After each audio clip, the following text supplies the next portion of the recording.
SGPT, SGOT liver से related आप जानते होंगे, इसका नाम सुने होंगे, और आप फैटी लीवर का नाम सुने होंगे, ग्रेड 1 ग्रेड 2 इसका नाम सुने होंगे, बहुत सारे।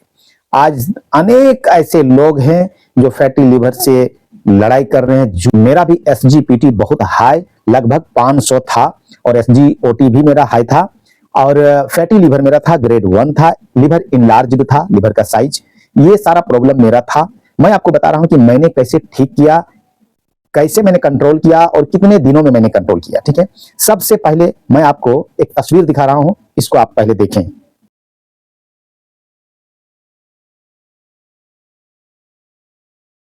जी हाँ, तो ये तस्वीर मेरा ही है। आपने ये मेरा तस्वीर देख लिया। ये तस्वीर मेरा है नवंबर 2025 का, नवंबर 2025। आप ध्यान में रखें, फिर से मैं दिखाऊंगा, लेकिन अभी आप देख लें, इसको देख लिया आप, किस तरह से मैं हेल्दी हूं, कितने स्वस्थ हूं, किस तरह से मोटापा मेरा है, आप देख लिए। चलिए मैं आपको अगला, अब अभी का लेटेस्ट आपको मैं तस्वीर अपना दिखा रहा हूं।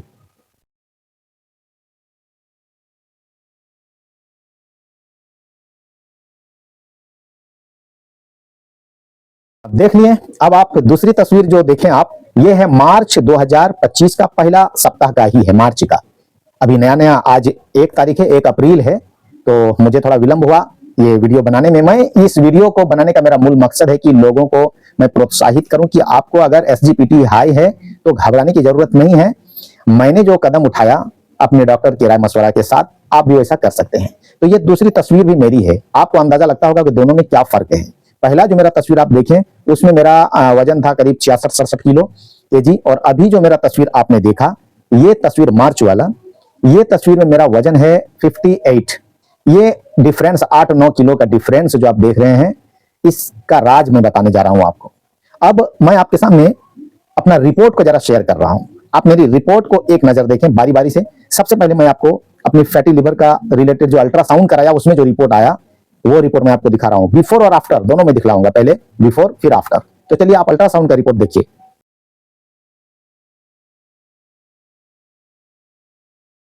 आपने अल्ट्रासाउंड का रिपोर्ट देख लिया, मेरे दोनों तस्वीर देख लिए। अब अल्ट्रासाउंड का रिपोर्ट में आप गौर कीजिए, आप रिपोर्ट में देखिए, इंप्रेशन में आ जाइए। लास्ट में जो कंक्लूजन ओवरऑल जो रिजल्ट है इसका, वो है fatty infiltration in the liver parenchyma grade 1। आपने देख लिया। ये रिपोर्ट है मेरा अल्ट्रासाउंड का, दिनांक 7 जनवरी 2026 का। ठीक है, 6 जनवरी को मेरा थोड़ा सा प्रॉब्लम हुआ था, तो मैंने 7 को दिखाया, 7 का रिपोर्ट है। अब मैं अगला रिपोर्ट आपको दिखा रहा हूं। ये किडनी फंक्शन टेस्ट से संबंधित रिपोर्ट है, और लीवर फंक्शन टेस्ट बहुत इंपॉर्टेंट है। लीवर फंक्शन टेस्ट में देखिए, यहां पर जो आपको गोल घेरा देख रहे हैं, आपने देखा ना, और इसका नॉर्मल रेंज आप देखिए एसजीपीटी का कितना है, 8 से लेकर के 61 तक नॉर्मल रेंज, और 200 अगर किसी का है तो वो बड़ा हाई कहलाता है, वो खतरा से खाली नहीं है। इसलिए अगर इसको आप YouTube में सर्च करेंगे तो बहुत सारे वीडियो, एक्सपर्ट लोगों ने, बहुत सारे डॉक्टर्स का आपको मिलेगा वीडियो, आप देखिएगा तो समझ में आएगा कि क्या चीज है क्या नहीं। और जिनको ये समस्या है, अपने डॉक्टर से भी आप मशवरा करेंगे तो डॉक्टर भी आपको बताएंगे कि हाँ 490 नियर अबाउट 500 ये बहुत हाई है। ठीक है, एसजीओटी जो होना चाहिए 8 से लेकर 50 तक के बीच में, वो भी 282 है, वो भी हाई है। तो इसको डॉक्टर ने गोल घेरा लगा दिया है कि ये हाई है। इसकी वजह से बाकी सारा कुछ ठीक है ना, प्रोटीन, एल्बुमिन, सब कुछ ठीक ठाक है। तो ये रिपोर्ट आपने देख लिया। इस रिपोर्ट के आधार पर मुझे एक दवा दिया गया, वो दवा था, प्रिस्क्रिप्शन में लिखा हुआ है, आप इस रिपोर्ट को भी हम आपको दिखाएंगे, अभी आप देख लीजिएगा। यूडॉक्सीलीव 300, ये हमको दिया गया सुबह शाम खाने के लिए। ठीक है, तो ये एक रिपोर्ट था, आपने रिपोर्ट देख लिया। अभी मैं आपको जनवरी का रिपोर्ट दिखा रहा हूँ, 7 जनवरी 8 जनवरी का रिपोर्ट। तो इसमें लिवर फंक्शन टेस्ट मेरा गड़बड़ था। रिपोर्ट आपने देख लिया, आपको मैंने ये दिखला दिया, मेजरमेंट क्या हमारा टेस्ट में कितना आया है वो आप देख लिए। चलिए मैं आगे आपको अगला रिपोर्ट दिखा रहा हूं। ये रिपोर्ट है मेरा, आप देख लिया रिपोर्ट, लिपिड प्रोफाइल का रिपोर्ट देख लिया ना आपने, तो ये भी नॉर्मल है, इसमें भी कोई दिक्कत नहीं। चलिए एक और रिपोर्ट देखिए आप।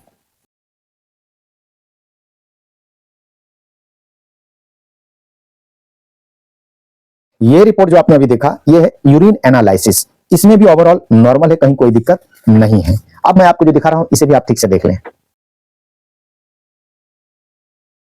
ये रिपोर्ट भी आप देख लें, आप भली बात समझ भी गए होंगे कि ये ईसीजी का रिपोर्ट है। इसमें आपने गौर किया कि रिपोर्ट, इसमें तो ऐसा कुछ है नहीं कि आप पकड़ पाइएगा या मैं पकड़ पाऊंगा, लेकिन डॉक्टर का कहना ये भी नॉर्मल है, इसमें कहीं कोई गड़बड़ी नहीं है, करीब करीब ओके है। ठीक है, अभी जो आपने रिपोर्ट देखा, ये डॉक्टर का प्रिस्क्रिप्शन है। इसमें मार्गदर्शन दिया गया है कि क्या हमको करना है। फैटी इन्फिल्ट्रेशन है, इसके लिए डॉक्टर ने मुझे क्या कहा। इसमें बीपी भी है और पल्स रेट भी है। आप देख रहे हैं बाएं साइड में आपको बीपी उसमें मेरा 140/90 और पल्स रेट 80 था। ये आप देख लिए। पीछे साइड भी आपने देख लिया फोटो का। चलिए पीछे साइड में आप मैं बता रहा हूँ। देखिए पीछे में जो आपने देखा इतना सारा टेस्ट लिखा हुआ था। अल्ट्रासाउंड करने के बाद ये जब पीछे यहाँ पर अल्ट्रासाउंड 7 तारीख को कहा गया कराने के लिए, मैंने करा लिया अल्ट्रासाउंड। देखें आप पीछे वाला में। अब फिर इसमें जब देखें बैक साइड में, तो इसमें आपका बाकी और 6 जांच लिख दिया गया है। ठीक है, तो ये सब भी मैंने आपको सारा कुछ बता दिया, सब देख लिया आप। ठीक है, तब मुझे दवा मिला यूडॉक्सी लीव 300। ये मैंने खाया 1 महीना करीब करीब 7 जनवरी के बाद। नेक्स्ट टाइम मैं 12 फरवरी को उसका भी रिपोर्ट आप देख लीजिए। फरवरी का रिपोर्ट आपने देख लिया। 12 फरवरी के रिपोर्ट में यूडॉक्सी लीव को नियमित 1 महीना और खाने के लिए कहा गया। और उसके बाद डॉक्टर ने मुझे सलाह दिया कि अगली बार अगले 1 महीना के बाद जब आप आइएगा तो एलएफटी और अल्ट्रासाउंड करा के आपको आना है। तो इस तरह से मैंने वो दिखलाया 12 फरवरी 2026 को। इस वक्त में फिर मेरा क्या बीच में था, क्या स्थिति मेरी रही, इस दरमियान मैंने क्या क्या किया, अब आगे मैं आपको बताने जा रहा हूं। दिनांक 6 जनवरी को मेरा इस जगह एकदम जो गड्ढा टाइप का है चेस्ट में, ठीक उस जगह दर्द महसूस हुआ। तो मुझे अनकंफर्टेबल लगने लगा। फिर इधर भी दर्द हुआ, इधर भी दर्द हुआ। ये हुआ लगभग 6 बजे से शुरू हुआ। 9 बजे रात को मैंने गैस का दवा खाया, लेकिन 12-1 बजे रात तक दर्द करते रहा। बस मुझे इस बात से थोड़ा सा इत्मीनान था कि ये जो चेस्ट का ऊपरी हिस्सा है, इधर पिंजड़े तरफ इधर दर्द नहीं था, लेकिन इस गड्ढे से नीचे दर्द था। मैंने 1 बजे रात तक दर्द बर्दाश्त किया।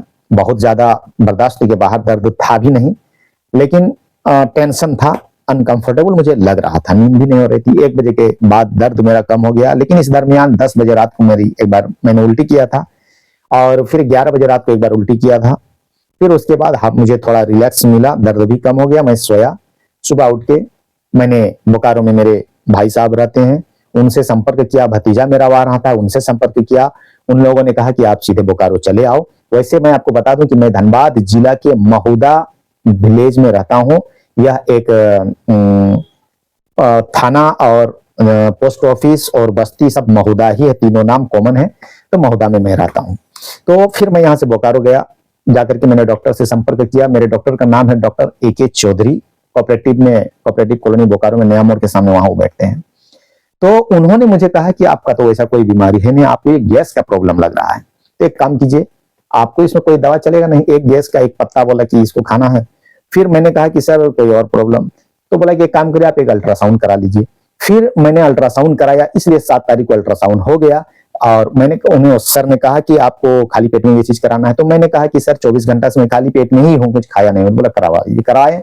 अगले दिन जब रिपोर्ट आया तो इसमें आपने जो रिपोर्ट देखा वो रिपोर्ट था, यानी लिवर का साइज बढ़ा हुआ और फैटी लिवर और ग्रेड 1। ठीक है, तब मैंने कहा सर कोई मेरा हार्ट का तो प्रॉब्लम नहीं है। तब मैंने ECG कराया। डॉक्टर ने कहा कि एक ECG करवा लीजिए, और इसके अलावा कहा विभिन्न जांच जो आपने देखा, सर ने कहा कि ये सब कुछ कराए हैं क्या। मैंने कहा नहीं। तो बोला ये सारा चीज आप करवा लीजिए। तब फिर नेक्स्ट डे 8 तारीख को मैंने कराया और फिर सर से दिखलाया।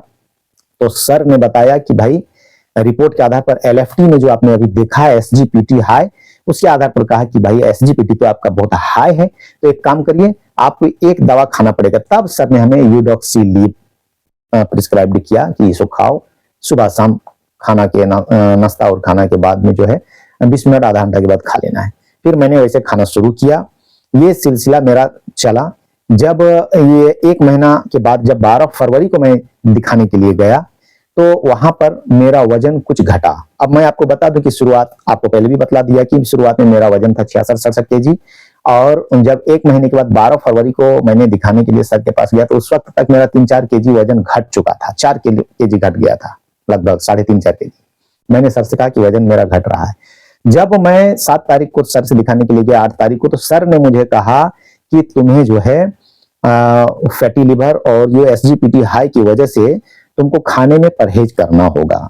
नमक और मसाला, तेल ये सब कम करना होगा। चीनी एकदम भूल जाओ। मैदा, व्हाइट चीज मत खाओ और मैदा से बना मत खाओ। मिल्क भी छोड़ दो, मिल्क प्रोडक्ट को भी नहीं लेना है, और लेना है तो बहुत कंट्रोल से, माइनर। और आपको बिल्कुल मसाला मत खाओ, और आपको पर डे 1 घंटा वॉकिंग करना है। 1 घंटा पर डे आप वॉकिंग कीजिए। और इसके अलावा मुझे कहा गया कि आप नॉन वेज कोई भी आइटम मत खाइए, फिलहाल।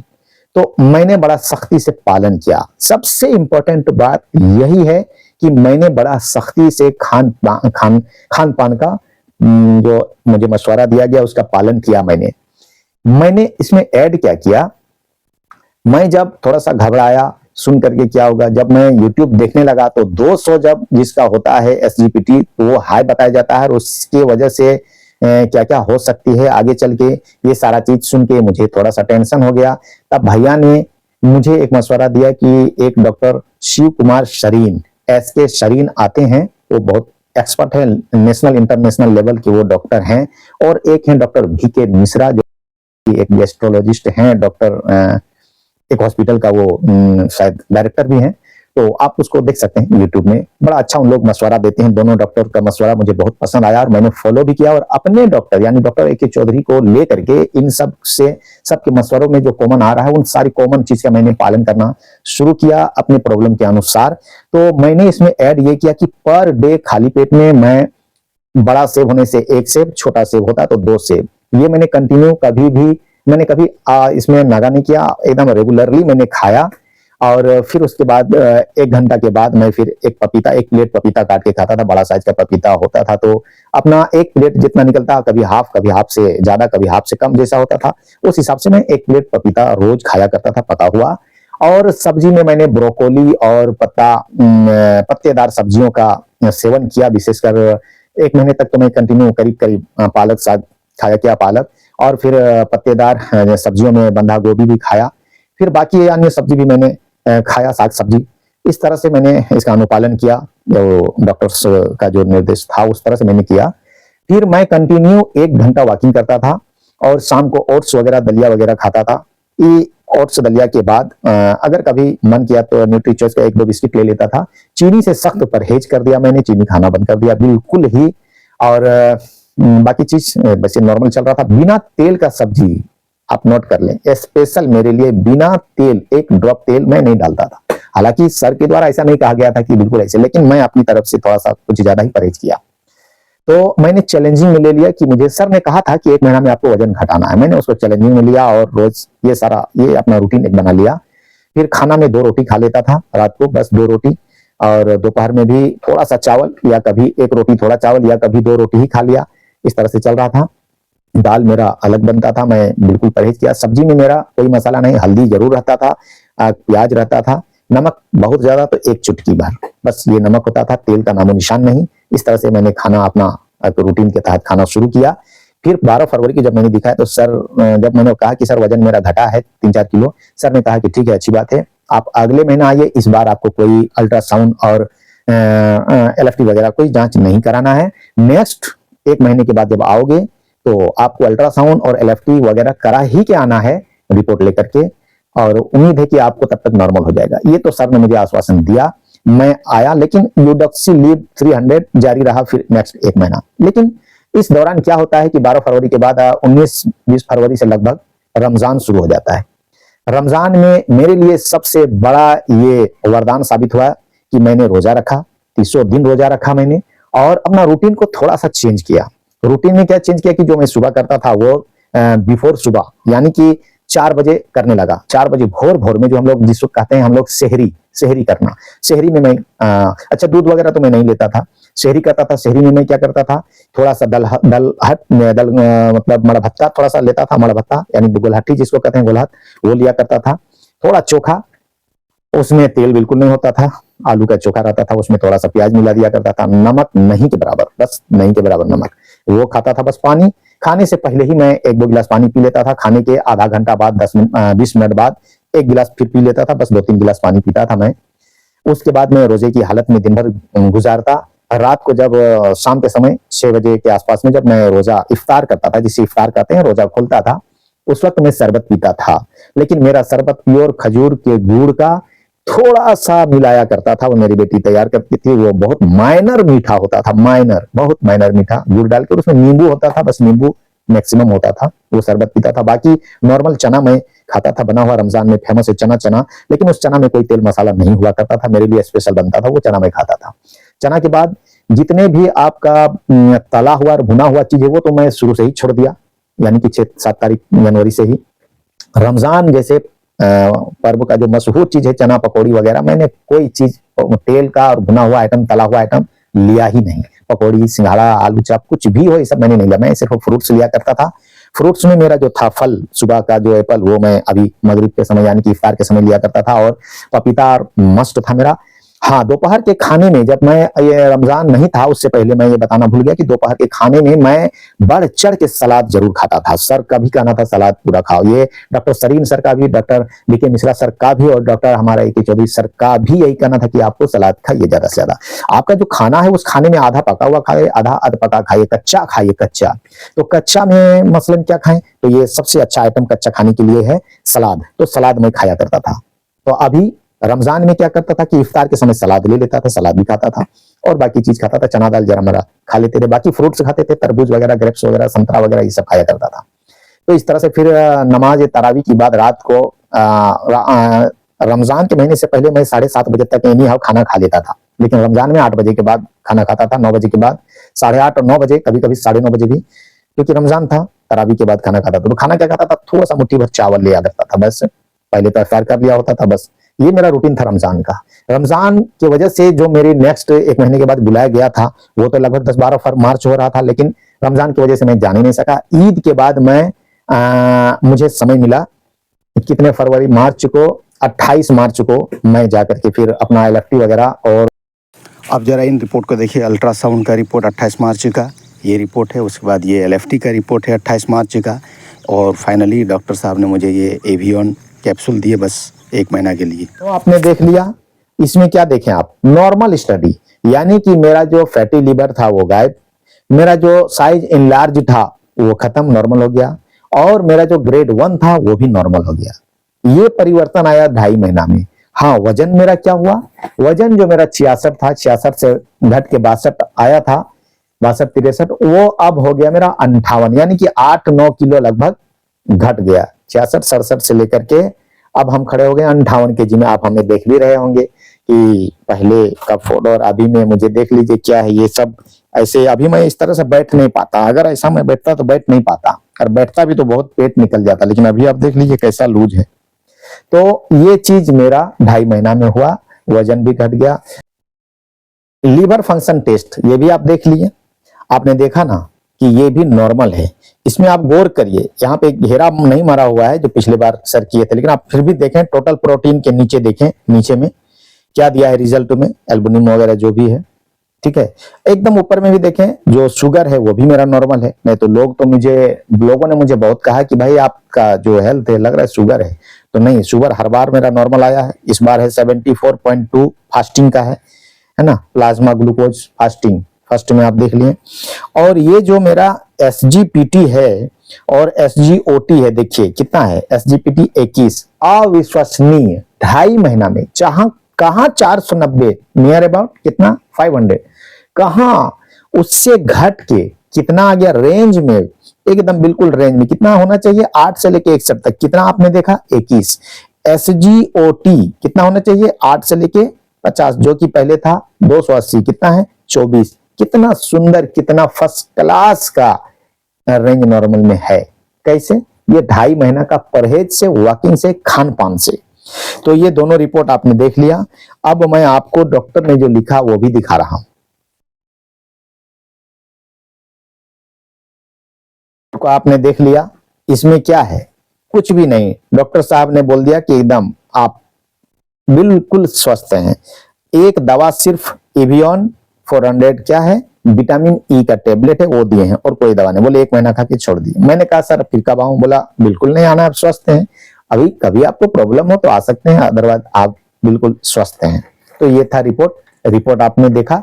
अब मैं आपको आगे बात कर रहा हूं कि यदि आपको कभी, या जो भी शिकार हैं, जो अगर इस लंबी वीडियो को देख रहे हैं तो आप शिकार हैं, या आपके घर में कोई होगा तभी देख रहे हैं, अदरवाइज आप कभी स्किप करके निकल जाते हैं। तो आप ये ध्यान रखें कि इसका राज ये है, जब मैं वहां से विटामिन ई की टेबलेट लेने के लिए मेडिकल में गया तो मेडिकल वाले ताज्जुब हो गए कि आपको इतना फास्ट, इतना तेजी से ये सब कैसे हुआ, अब बताइए क्या किए। मैंने कहा बस परहेज किया खान पान में। बोला और कुछ नहीं, बस वॉकिंग किया 1 घंटा। हाँ, और कुछ? बोला और कुछ नहीं, खान पान में मैंने एप्पल, पपीता, नींबू का रस, सलाद ये सब ऐड कर दिया, बस ये सब किया और कुछ नहीं किया। लेकिन मेरा पालन बड़ा सख्त था। मेरे घर वाले, मेरे रिश्तेदार, मेरे दोस्त, सब लोगों से मुझे ताना भी सुनने को पड़ता था कि इतना हार्ड एंड फास्ट ऐसा तो कोई नहीं करता है। अरे कुछ तो लो, ये तो लो, क्या किसके चक्कर पर पड़ गए, डॉक्टर तुमको मार देगा, क्या तुम सब मना कर दिया, कैसा हो गया तुम्हारा शरीर। बहुत कोई से बहुत तरह की बातें सुनने को मुझे मिला। लेकिन लेकिन मैंने वही किया जो मेरे डॉक्टर ने मुझे कहा जैसा करने के लिए, और YouTube के माध्यम से भी जो मैंने सीखा सुना, doctor S Sarin, doctor Shiv Kumar Sarin और डॉक्टर VK मिश्रा और मेरा अपना डॉक्टर AK चौधरी, इन लोगों ने मुझे जो कहा और उन लोगों ने जो YouTube में मैंने देखा उन लोगों का, उसको मैंने फॉलो किया और मैंने बाकी लोगों की नहीं सुनी, बस मैं इस पर अमल किया। मैं इस बीच में रिश्तेदारी भी निभाया, मगर मैंने वहां कुछ नहीं खाया। मैंने दावत भी कबूल किया, कुछ नहीं खाया। बस जो आइटम है सब, अगर सलाद है तो सलाद खा लेता, बाकी कोई नहीं। सूखा रोटी है, दीजिए भाई, बिना मसाला बिना तेल का सब्जी बना के दे सकते हैं, दीजिए। इस तरह परहेज किया। तो मैं आप सब से हाथ जोड़ के ये विनती कर रहा हूं कि अगर कोई पेशेंट आपके घर में है या आप अगर इसको जूझ रहे हैं, झेल रहे हैं, तो मेरा मार्गदर्शन है कि अगर 500 से सीधे 21 में लाना है, यानी रेंज में लाना है, तो आपको 2.5 महीना 2 महीना 2.5 महीना परहेज कर लीजिए। वजन घटेगा, वजन तो फिर बढ़ जाएगा, क्या है, लेकिन आपको फैट नहीं होगा, SGPT नहीं बढ़ेगा, अब आप हेल्दी हो जाएंगे सब। मुझे अब एक चीज और मैं बता दे रहा हूं कि मैं रोजा रख कर भी, मैंने तो भाई नॉन वेज बिल्कुल छोड़ दिया, तेल मसाला छोड़ दिया, लेकिन मुझे अंदर से कभी कमजोरी नहीं लगा, मुझे वीकनेस का महसूस नहीं हुआ, क्योंकि मैं रोजा रखते हुए, अपनी ड्यूटी करते हुए, मैं एक जिला से दूसरे जिला आना जाना सब कुछ किया मैं। और उसके अलावा फिर मैं रात को जो तरावी की नमाज होती है 20 रकात और प्लस ईशा का 17 रकात 37 रकात, ये सारा नमाज मैं पढ़ा करता। लेकिन मुझे कभी महसूस, मुझे नींद झपकी तक नहीं आती, मुझे थकावट कभी महसूस नहीं हुआ। यानी अंदर से हम स्ट्रांग होते गए, ये आप जान लीजिए। हौसला अफजाई के लिए आपको बता रहा हूं कि अंदर से आप स्ट्रांग होंगे, कोई गलत धारणा में ना जाएं। परहेज ऐसा करें कि आपको जो 1 साल 2 साल में होता नॉर्मल, उस चीज को 2 महीने में आप कर सकते हैं अगर मेरे जैसा पालन करेंगे तो। और उम्मीद करता हूं कि आप जो अगर परेशानी में हैं तो आपको भी ठीक हो जाए, और आप मेरे लिए भी ये प्रार्थना करें ईश्वर से और दुआ करें कि मैं भी स्वस्थ रहूं, दुनिया में सब लोग स्वस्थ रहें, सब लोग, क्योंकि हेल्थ इज वेल्थ, सब लोग स्वस्थ रहें, स्वस्थ जिएं और अपनी जिम्मेदारियों को अच्छी तरह से निभा सकें। बहुत बहुत धन्यवाद। जय हिंद। तो फाइनली मुझे यही कहना है कि मोटिवेशनल के रूप में ये कहना चाह रहा हूं कि कोई भी मामला हो, पेशेंस रखना बहुत जरूरी है। लोग मुझे कहते हैं कि जो 1.5-2 साल में 500 से 21 करने में समय लग सकता था, वो आपने 2.5 महीना में कैसे कर लिया। तो ये एक पेशेंस है।